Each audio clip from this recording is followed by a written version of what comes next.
नमस्कार दोस्तों हमारे पास बहुत धन है। हमारे पास बहुत बड़ा परिवार है। सब कुछ हमारे पास है। बहुत लंबी जिंदगी हमने जी ली, लेकिन वास्तव में अपना क्या है? कौन सी जिंदगी अपनी है? कौन सा धन अपना है?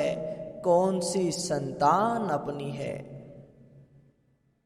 दोस्तों, आज हम बात करने वाले हैं कि वास्तव में मेरा क्या है, जिसे मैं अपना समझ रहा था वह अपना है भी या नहीं।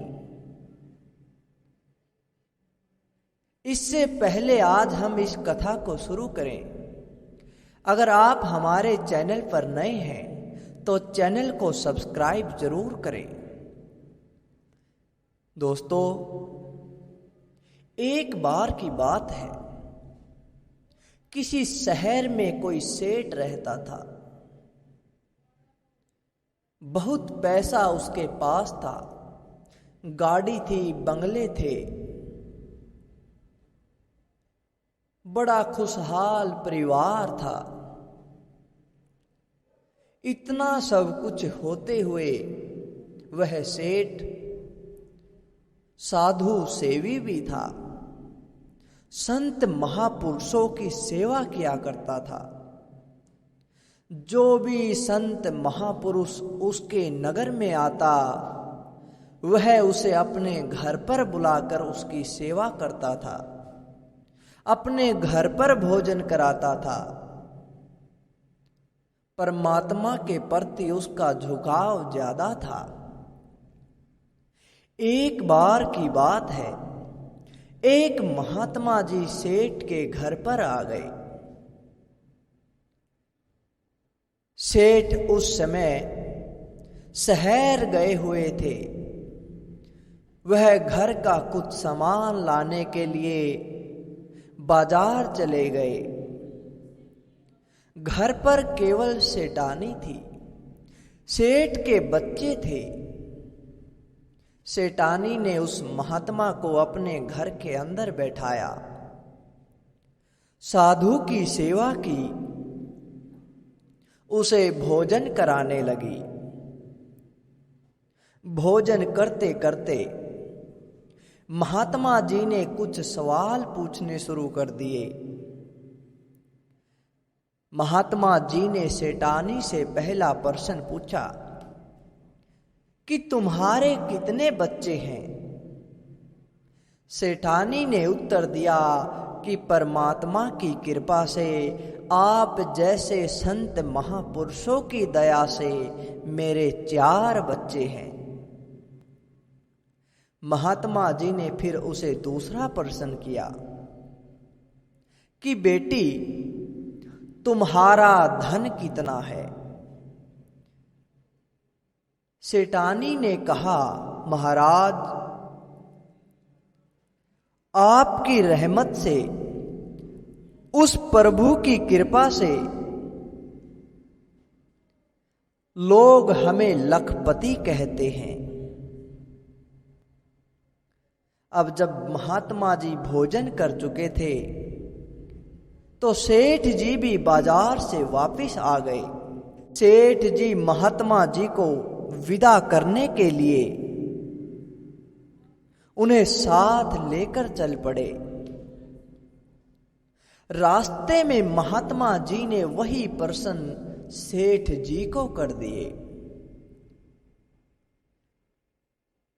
अब सेठ जी ने जैसे ही ये प्रश्न सुने कि पहला प्रश्न यह था कि तुम्हारे कितने बच्चे हैं, सेठ जी ने कहा, महाराज, मेरा तो एक ही पुत्र है, केवल एक ही संतान है। महात्मा जी दिल में सोचने लगे कि ऐसा लगता है कि सेठ जी मुझसे झूठ बोल रहे हैं। इसकी पत्नी तो कह रही थी कि हमारे 4 बच्चे हैं और हमने स्वयं भी 4 बच्चों को इनके घर पर देखा है। और यह सेठ कहता है कि मेरा तो एक ही पुत्र है। महात्मा जी को कुछ शंका हो गई। महात्मा जी ने दोबारा वही प्रश्न किया, सेठ जी तुम्हारा धन कितना है? सेठ जी ने उत्तर दिया, महाराज मेरे पास तो केवल 25,000 रुपये हैं, इससे ज्यादा धन मेरे पास नहीं है।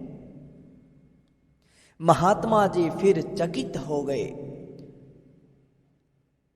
क्योंकि सेठानी ने तो कहा था कि उस मालिक की दया से लोग हमें लखपति कहते हैं। इतने इनके कारखाने हैं, इतना अच्छा कारोबार चल रहा है, और यह सेठ कहता है कि मेरे पास तो केवल 25,000 रुपये हैं। तब महात्मा जी ने तीसरा प्रश्न फिर किया, सेठ जी तुम्हारी आयु कितनी है? सेठ जी ने कहा, महाराज मेरी आयु 40 वर्ष की है। महात्मा जी यह उत्तर सुनते ही हैरान हो गए। सफेद इनके बाल हैं, देखने में 70-75 वर्ष का वृद्ध प्रतीत होता है, और यह अपनी आयु 40 वर्ष बताता है। महात्मा जी सोचने लगे कि सेठ अपने बच्चों को छुपा सकता है, धन को छुपा सकता है, परंतु यह अपनी आयु को कैसे छुपा सकता है। महात्मा जी से रहा नहीं गया। वे सेठ जी से कहने लगे, सेठ जी ऐसा लगता है तुम मुझे झूठ बोल रहे हो, तुम मुझसे कुछ छुपाना चाहते हो। इसका क्या कारण है, क्या मैं इसे जान सकता हूं? सेठ जी ने हाथ जोड़कर विनय की, महाराज झूठ बोलना तो वैसे ही पाप है, और खास कर संतों के साथ झूठ बोलना और भी महापाप है। आपका पहला प्रश्न था कि मेरे बच्चे कितने हैं? महात्मा जी वास्तव में मेरे 4 पुत्र हैं, किंतु मेरा आज्ञाकारी पुत्र एक ही है। मैं उसी एक को अपना पुत्र मानता हूं। जो मेरी आज्ञा में नहीं रहते वे मेरे पुत्र कैसे हो सकते हैं? आपका दूसरा प्रश्न था कि मेरा धन कितना है? महाराज मैं उसी को अपना धन समझता हूं जो परमार्थ की राह में लगे। मैंने जीवन भर में 25,000 रुपये ही परमार्थ की राह में लगाए हैं, वही मेरी असली पूंजी है। जो धन मेरे मरने के बाद मेरे बंधु, मेरे सगे संबंधी ले जाएंगे, वह धन मेरा कैसे हुआ?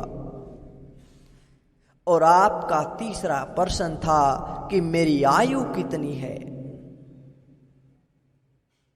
40 वर्ष पहले मेरा मिलाप आप जैसे एक संत से हुआ था।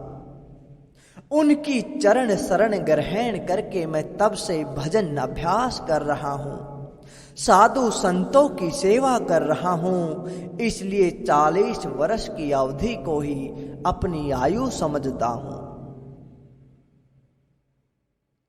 इस प्रकार सेठ जी के ऐसे रहस्यमय उत्तर सुनकर वह महात्मा भी हैरान रह गए। वे महात्मा कहने लगे, ऐ सेठ वास्तव में सच्चा साधु तो तू है। इस बात का ज्ञान मुझे भी नहीं था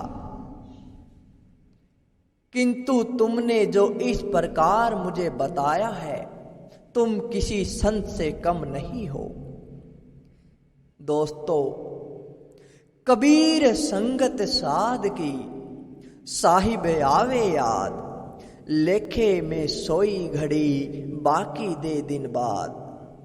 संत महापुरुष कहते हैं, जब कभी सच्चे संत महापुरुषों से मिलाप होता है, तब उनकी संगति में जाकर मालिक की याद आती है, भजन की शुरुआत होती है। वास्तव में वही घड़ी सफल है। शेष दिन जीवन के निरर्थक हैं, बाकी जिंदगी बर्बाद है। तो दोस्तों, आप भी जान गए होंगे कि हमारा कितना समय कीमती है, हमारी वास्तव में कितनी आयु है, हमने जिंदगी के कितने दिनों में उस मालिक को याद किया है, हमने असली जिंदगी कितनी जी है, हमारे पास कितना धन है। आप जान गए होंगे आपने कितना परमार्थ किया है।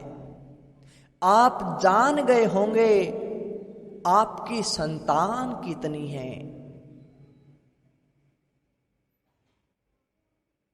तो दोस्तों, कैसी लगी आपको आज की यह कथा? अच्छी लगी तो लाइक करें, शेयर करें और कमेंट करके हमें जरूर बताएं। धन्यवाद दोस्तों।